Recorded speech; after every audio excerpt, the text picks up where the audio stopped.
देखो प्यारे बच्चों, ये है चैप्टर 9 क्लास 11th बायो का। ठीक है, क्लास 11th बायो का चैप्टर है 9 और उसका नाम है क्या, that is known as biomolecules. ठीक है, तो बायोमोलिक्यूल चैप्टर आज हम लोग पढ़ेंगे और इस चैप्टर में खास बातें क्या क्या हैं। खास बातें हैं टोटल 8, 9.1 से लेकर के 9.8 तक। ध्यान रखिएगा, एनसीईआरटी बहुत सिस्टमेटिक बुक है और इसके अकॉर्डिंग अगर आप पढ़ाई करोगे तो आपका नीट का और आपका एकेडमिक का दोनों का साथ साथ तैयार होता चलेगा। Okay, let's start. The first topic is how to analyse the chemical composition. किसी भी बायोलॉजिकल एंटाइटी का या लिविंग बीइंग का अगर आपको केमिकल कंपोजिशन स्टडी करना है तो सिंपली आपको अपने किचन में जाना होगा। क्या करना होगा, जैसे मान लीजिए आपको एक प्लांट है धनिया का, ठीक है, उसमें आपको क्या क्या केमिकल्स मिलेंगे तो आपको उसको स्टडी करना है। तो क्या करोगे आप, उठाओ धनिया और एक उठाओ क्या सिलबट्टा और कुछ कुछ के उसको भरता बना दो। ठीक है, अब उसमें क्या होगा, थोड़ा सा पानी मिक्स कर दो। अब उसको स्टडी करोगे तो पता चलेगा उसके अंदर क्या क्या है। जैसे सबसे पहले आपको दिमाग में आएगा कि हाँ ग्रीन कलर का होता है धनिया, है ना। तो ग्रीन कलर क्यों होता है, just because of presence of chloroplast. ठीक है, क्लोरोफिल की पिगमेंट की वजह से जो धनिया का या अन्य दूसरे जो प्लांट्स होते हैं, अदर प्लांट्स होते हैं, उनका जो लीफ का कलर है दैट इज़ ग्रीन। ओके, तो इसी तरीके से अगर आप किसी भी टिश्यू को निकाल लोगे, नोच लोगे, अपनी खाल को नोच के, हालांकि कोई नोचता नहीं है, मैं एक एग्जांपल बता रहा हूँ हाइपोथेटिकल। अगर किसी इंसान के खाल को निकाल करके उसको भी हम कुच्चा बना दें, भरता बना दें, तो उसके भी अलग अलग कंपोजिशंस में वो स्प्लिट हो जाएगा। ओके, और हमको पता चल जाएगा कि वो किस किस केमिकल का बना हुआ है। तो there is a wide diversity of the living organisms in the biosphere. तो हम क्या करेंगे, एनसीईआरटी की लाइन बाय लाइन समझेंगे, जिससे आपका नीट का भी साथ साथ बहुत बेहतरीन तरीके से प्रिपरेशन होता रहे। Okay, what is biosphere? The life supporting zone on earth is called biosphere. ठीक है, मैं एनसीईआरटी पर ही गोद दूँ, चलेगा। देखिए, ऐसा होता है कि आप 12th में इसको पढ़ोगे टॉपिक बायोस्फीयर को। हमारे जो अर्थ है, इस अर्थ के ऊपर क्या है आपको पता है, इतना इतना इतना सामान लो लेते हैं, ये लैंड है और बाकी क्या है, वाटर है। तो 3/4 क्या है, वाटर है, 1/4 क्या है, लैंड है। ओके, और हमारे अर्थ के चारों तरफ एक ब्लैंकेट ऑफ एयर है, ये भी आपको मालूम होगा, और इसको क्या बोलते हैं, एटमॉस्फेयर। क्या बोलते हैं, एटमॉस्फेयर। और जो पानी है उसको क्या बोलते हैं, पानी जहाँ जहाँ पर भी प्रेजेंट है, फ्रेश वाटर हो या मरीन वाटर हो, उसको बोलते हैं हम लोग हाइड्रोस्फीयर। क्या बोलते हैं, हाइड्रोस्फीयर। और फिर जो लैंड है, सॉरी पानी यहाँ था, मैंने गलत मार्क कर दिया था गलती से, ये लैंड है। ये जो लैंड है इसको बोलते हैं लिथोस्फीयर। क्या बोलते हैं, लिथोस्फीयर। तो 3 चीज़ें हमारे पास हो गई, एटमॉस्फेयर यानी कि यहाँ क्या होगी, हवा होगी। हाइड्रोस्फीयर नंबर 2, यहाँ पर क्या होगा, वाटर होगा। और नंबर 3 लिथोस्फीयर यानी कि ये क्या हो जाएगा, हमारी सॉइल हो जाएगी। ओके, तो ये 3 चीज़ें जहाँ पर मिलेंगी उसी को कहा जाता है बायोस्फीयर। जैसे मैं आपको एक डायग्राम बना के समझा रहा हूँ, ये क्या है, दिख ही नहीं रहा। ये हाइड्रोस्फीयर है, अब दिखेगा, सॉरी, ये हाइड्रोस्फीयर। और यहाँ पर इंटरेक्ट हो रहा है क्या, लिथोस्फीयर। यहाँ पर क्या इंटरेक्ट हो रहा है, लिथोस्फीयर इंटरेक्ट हो रहा है। और यहीं पर इससे जुड़ के बन रहा है एटमॉस्फेयर। एटमॉस्फेयर यानी कि ये जो तीनों जोन जहाँ पे मिल रहे हैं, इंटरेक्ट हो रहे हैं, यही क्या है, हमारा बायोस्फीयर। क्या है ये, biosphere. Bio means living being, sphere means एक ऐसा एरिया जहाँ पर बायोलॉजिकल एंटाइटी प्रेजेंट है। ठीक है, तो कुल मिलाकर के एक छोटी सी डेफिनेशन अगर देखी जाए बायोस्फीयर की, इजी लैंग्वेज में क्या है। देखिए, मैं इजी लैंग्वेज में पढ़ाता हूँ एनसीईआरटी, और बहुत आसान तरीके से, बहुत सिंपल वर्ड्स में, बहुत इजी एग्जाम्पल्स के साथ, डेली लाइफ के एग्जाम्पल के साथ आपको समझाता हूँ, ताकि आपको एनसीईआरटी जरा सी भी कठिन ना लगे। ओके, और आपका स्वागत है हमारे यूट्यूब चैनल में। मैं स्वागत करना भूल गया था, अब कर रहा हूँ, कोई बात नहीं, सॉरी फॉर दैट। तो this is the biosphere where the life supporting zone exist. It is life supporting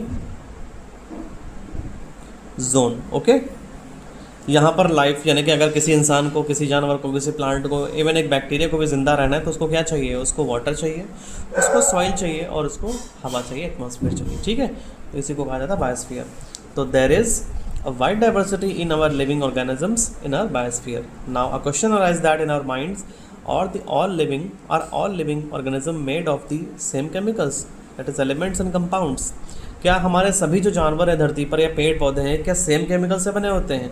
तो कुछ हद तक क्या होता है, हमारे बेसिक कंपोनेंट सेम होते हैं, ठीक है, जैसे कार्बन, हाइड्रोजन, नाइट्रोजन वगैरह वगैरह। You have learned in the chemistry how elemental analysis is performed if we perform such an analysis on a plant tissue.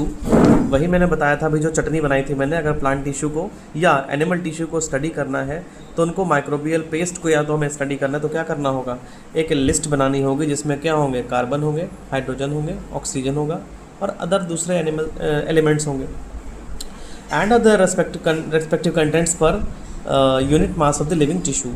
If the same analysis is performed on a piece of earth crust, an example is the non living matter, we obtain the similar list. मतलब ये क्या कहना चाह रहा है, ज़रा ध्यान से समझना। एनसीईआरटी बहुत ही गुथी हुई भाषा में बोलती है और इसको आसान करना, एक एक धागे को अलग करना, ये मेरा काम है, ठीक है। ये कहना चाह रहे हैं कि अगर आपने जो चटनी बनाई थी अपने टिश्यू खाल को नोच के निकाल के, या धनिया की जो चटनी बनाई थी, आप खाल बंद निकालिए, आपको पेन हो जाएगा। आप धनिया टमाटर की जो भी चटनी बनाई है उसमें जो जो एलिमेंट मिलेंगे, और अर्थ की क्रस्ट को मिट्टी खोद लीजिए, थोड़ी सी मिट्टी, इतनी सी मिट्टी ले लीजिए, उसको खोद के निकाल लीजिए, तो आप लिस्ट बनाइए दोनों की, मिट्टी में क्या क्या मिल रहा है, कौन कौन एलिमेंट मिल रहा है, और उस चटनी में कौन कौन एलिमेंट मिल रहा है, आपकी स्किन में, आपके बॉडी में कौन कौन एलिमेंट मिल रहे हैं, तो आप पाएंगे कि इट इज़ अबाउट सेम। आपको एग्जांपल दिखाऊं, ये देखिए, ये लिस्ट बनी एनसीईआरटी की, बहुत गजब की बुक है एनसीईआरटी। इसमें दिखाया गया comparison of element present in non living and living matter. तो नॉन लिविंग में आ जाएगा अर्थ क्रस्ट या चट्टान या पत्थर, और लिविंग आ जाएंगे जो भी लिविंग ऑर्गेनिजम्स होते हैं। देखिए ध्यान से, हाइड्रोजन है, percentage of weight of the earth crust human body, कहाँ कहाँ है हाइड्रोजन है, ये है अर्थ क्रस्ट में और ये है ह्यूमन बॉडी में हाइड्रोजन है। कार्बन है 0.03%, 18.5%, ऑक्सीजन है 46%, 65%, नाइट्रोजन बहुत थोड़ी सी होती है अर्थ क्रस्ट में, ठीक है, लेकिन एटमॉस्फेयर में सबसे ज़्यादा गैस होती है नाइट्रोजन, याद है आपको, बताया था मैंने। और 3.3 क्या है परसेंट, ये ह्यूमन बॉडी में प्रेजेंट है। आपको पता है कि हमारे जितने भी डीएनए है उसमें क्या होता है, नाइट्रोजनस बेसेस होते हैं जिसमें नाइट्रोजन होता है। ओके, तो हम थे सोडियम, सल्फर और नाइट्रोजन पे थे। हमारा जो छोटी सी बात बतानी थी आप सभी को, ह्यूमन बॉडी में जो डीएनए होता है, जैसे the nucleic acid, DNA and RNA, इसमें जो होते हैं छोटे छोटे नाइट्रोजनस बेसेस होते हैं, मैंने आपको पढ़ाया था, यहाँ पे देखिए। तो ये जो नाइट्रोजनस बेसेस होते हैं, प्यूरिन्स एंड पिरिमिडीन्स में मैंने पढ़ाया था आपको, नाइट्रोजनस बेसेस प्यूरिन्स और पिरिमिडीन में कैटेगराइज्ड होते हैं। प्यूरिन में 2 नाइट्रोजनस बेसेस हैं, एडेनिन एंड ग्वानिन, और पिरिमिडीन में कौन कौन से नाइट्रोजनस बेसेस हैं, पिरिमिडीन में साइटोसिन है, यूरेसिल है और थाइमिन है, ठीक है। आप कहेंगे तो ये नोट्स आपको हम लिंक आपको प्रोवाइड करा देंगे और आपको मिल जाएंगे पीडीएफ फॉर्मेट में। Thank you. तो ये क्या है, हमारा डीएनए का स्ट्रक्चर है, और आप देख सकते हो कि ये हमारा डीएनए नाइट्रोजनस बेसिस से बना हुआ है, मींस कि हमारे ह्यूमन बॉडी में नाइट्रोजन जो 3.3% दिखाया जा रहा है, इसमें नाइट्रोजन प्रेजेंट है, ओके। और फिर सल्फर प्रेजेंट है 0.03% और 0.3%। सोडियम है, यानी कि जो नमक होता है सोडियम क्लोराइड, उसका कंटेंट है 2.8 और 0.02। अगर ये बढ़ जाता है तो हमारा ब्लड प्रेशर क्या होगा, इंक्रीज़ होगा डिक्रीज़ होगा, इंक्रीज़ करेगा। इसलिए हाई बीपी वालों को सॉल्ट कम देते हैं NaCl, और लो बीपी वालों को सॉल्ट की क्वांटिटी बढ़ा देते हैं। कैल्शियम भी हमारे हड्डियों में होता है, दांत में होता है, आपको पता है। 3.6 होता है अर्थ क्रस्ट में, 1.5 होता है हमारे ह्यूमन बॉडी में। अगर ये कैल्शियम बढ़ गया, अब्जॉर्प्शन नहीं हुआ, तो क्या होगा पता है, हमारी किडनी में एक्यूमुलेट होकर के स्टोन बना देगा, अंडरस्टैंड। फिर आगे बढ़ेंगे, मैग्नीशियम होता है 2.1, ये सेंट्रल मॉलिक्यूल है किसका, क्लोरोफिल का, ध्यान रखिएगा। मैग्नीशियम किसका सेंट्रल मॉलिक्यूल है, क्लोरोफिल का। इसीलिए अगर आपसे एक नीट में या क्वेश्चन आता है, या कॉम्पिटेटिव एग्जाम से क्वेश्चन आएगा, क्यूट वगैरह एग्जाम वगैरह में, मैं सबको बताऊँ, सब कुछ बताता चलूँगा आपको। तो जो क्लोरोफिल मॉलिक्यूल है उसको घुमा के सवाल कैसे पूछते हैं कि अगर आपको ड्राई लीव्स दी जाएँ, if you get dry leaves, a bunch of dry leaves 1 kg और 2 kg, उनको जब आप जलाओगे, बर्न करोगे, इसकी जो ऐश मिलेगी, राख मिलेगी, तो उसमें उस राख में क्या निकलेगा सबसे ज़्यादा, तो आपको पता होगा उसमें क्या निकलेगा। 4 ऑप्शन पूछेंगे, उसमें से एक ऑप्शन मैग्नीशियम का होगा, खट से टिक कर देना, ठीक है। Okay, next silicon. सिलिकॉन 9 के बराबर होता है ह्यूमन बॉडी में, बट 27.7% होता है अर्थ क्रस्ट में। और सिलिकॉन तो आप जानते हो कहाँ इस्तेमाल होता है, चिप्स में।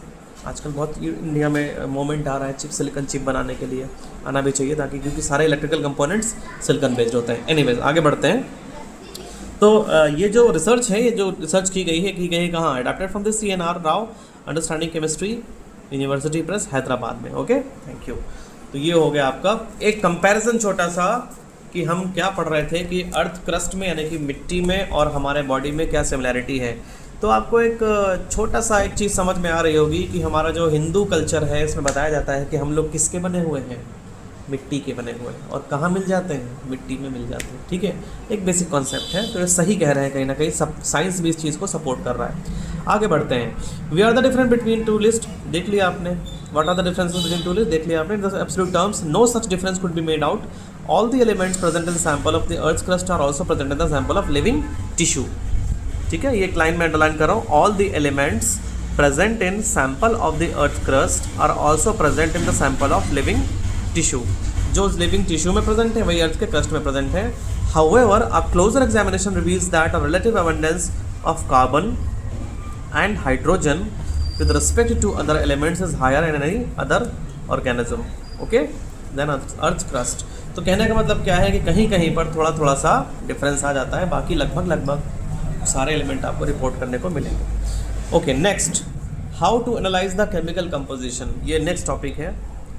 ठीक है, ये तो मैंने इंट्रो दे दिया, ये फर्स्ट टॉपिक है, नेक्स्ट नहीं है, sorry. We can continue asking the same way, what type of organic compound are found in our living organisms. How does one go about the finding of the answer? To get this answer, one has to perform the chemical analysis. आपको chemical analysis करनी पड़ेगी। We can take any living tissue, a vegetable or piece of a liver। ठीक है, आप nonveg की shop से piece of liver ले सकते हो, या आप सब्जी घर में पड़ी हुई किचन से आप सब्जी उठा सकते हो, उसको ग्राइंडर में डाल करके चटनी बना सकते हो, जो मैं बताया था। और फिर ट्राइक्लोरोएसिटिक एसिड यानी कि Cl3CCOOH में आप उसको मोर्टार एंड पेस्टल, जो मैंने बताया था, क्या होता है किचन में होता है, मम्मी इसका क्या है, ओखली बोलते हैं उसको, कूट कूट के कुच्चा बना रहती हैं। And we obtain a thick slurry that is called chutney. If we are to strain this through a cheese cloth or cotton, we could obtain two fractions. One is called filtrate or more technically the acid soluble pool, यानी कि आप जो छन्नी में आपने छाना है या कपड़े में आपने छाना है, तो एक तो मिल गया वो जो छना हुआ कंटेंट है, और एक जो नीचे गिर गया, दो आपको चीज़ें मिल जाएंगी।